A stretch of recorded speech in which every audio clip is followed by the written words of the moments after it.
मेरा नाम काजल है। मैं इस घर की बड़ी बेटी हूँ। मैं और मेरा छोटा भाई बस हम दो ही हैं।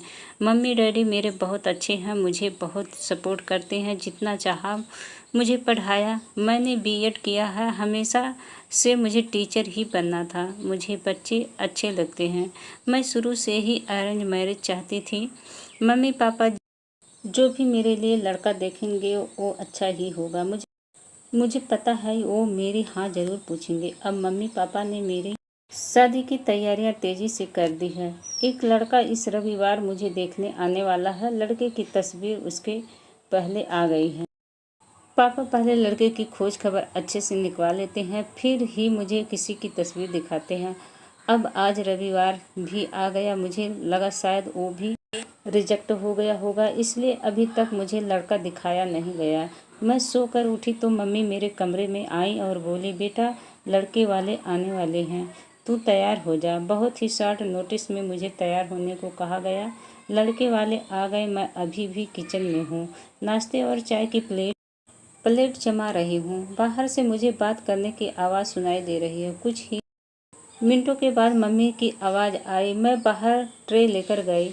रखकर मैंने सबसे पहले उसके मम्मी और पापा को नमस्ते किया। फिर मैंने उसकी तरफ देखा। सच बताऊं तो लड़का बहुत स्मार्ट था। सिंपल शर्ट और जीन्स में आया था। चेहरे पर एक मासूमियत थी।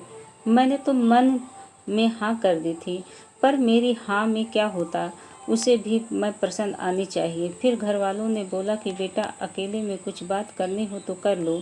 उसने मना किया, पर फिर भी घर वालों ने हमें अकेले कमरे में भेज दिया। वो चुप रहा तो मुझे लगा मैं उसे पसंद नहीं हूँ, इसलिए बात नहीं कर रहा है। फिर मैंने ही चुप्पी तोड़ दी। पूछा, आप क्या करते हैं? वो बोला, बिजनेस है प्रॉपर्टी का। फिर अपने बारे में बताने लगा। कुछ देर हमारी बात हुई। फिर बाहर से मम्मी की आवाज़ आ गई। बड़ों की बात हुई और रिश्ता तय हो गया। उसके घर वाले जल्द ही शादी करना चाहते थे। पिताजी ने अपनी खोज कर ली थी, इसलिए शादी 1 महीने बाद ही तय हो गई। इस दौरान मैंने पंकज का नंबर लेकर उससे बात करना चाही। मुझे लगा कि वो थोड़ी शर्मीली है, इसलिए मैंने ही पहल की। करीब 1 महीने हमारे बीच बात हुई। फिर हमारी शादी का दिन आ गया और मैं अंदर ही अंदर बहुत खुश थी। मम्मी पापा को छोड़कर जाने का गम तो था, लेकिन मुझे लगा कि मुझे सही जीवन साथी मिल गया है। सुहाग रात आ गई। मैं थोड़ी घबराई हुई बेड पर बैठी।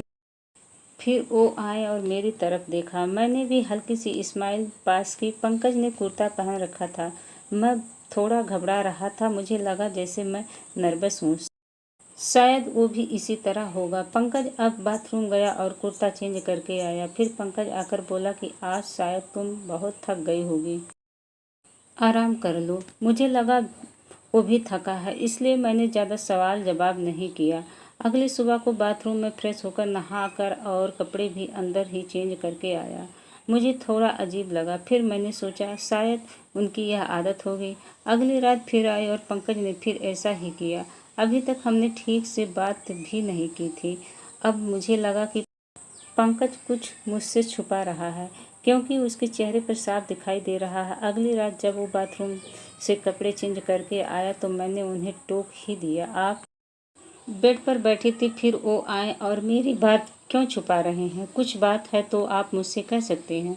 वो बोला, बात तो है, जल्द ही तुम्हें पता चल ही जाएगा, पर मुझे शायद बुरा लगेगा। मैंने बोला कि आप नहीं बताएंगे तो ज़्यादा बुरा लगेगा। उसने अपना शर्ट खोला और फिर उसे कुछ कहना नहीं पड़ा। मैं खुद ही समझ गई। उसके चेस्ट पर एक लड़की का नाम का टैटू था, मोनिका। अब मैं चुप हो गई और चुपचाप बेड के एक साइड पर सो गई। वो मुझसे बात करने की कोशिश करना चाह रहा था, लेकिन फिर वो भी बेड के दूसरी साइड पर सो गया। अगले दिन मेरा मुंह उतरा हुआ था। मुझे इस बात का ज़्यादा दुख था कि उसने मुझसे यह बात छुपाई।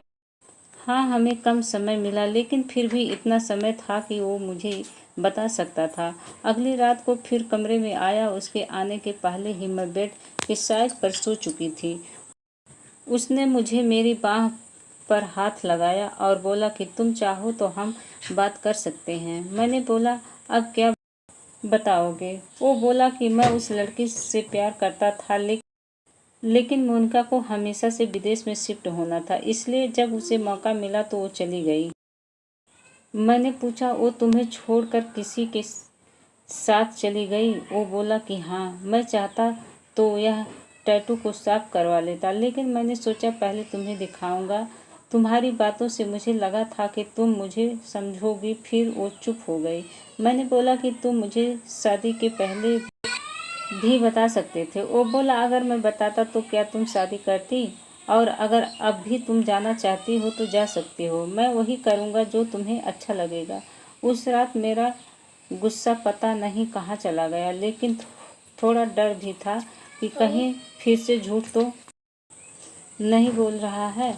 मासूम सा मैंने उसको कुछ जवाब नहीं दिया। इसके बाद लगभग 4 महीने तक हमारी ठीक से बात तक नहीं हुई। मैं भी अपने पापा की तरह उसकी परीक्षा ले रही थी। फिर एक रात मैंने उससे पूछा, उस लड़की से ज़्यादा प्यार करोगे मुझे?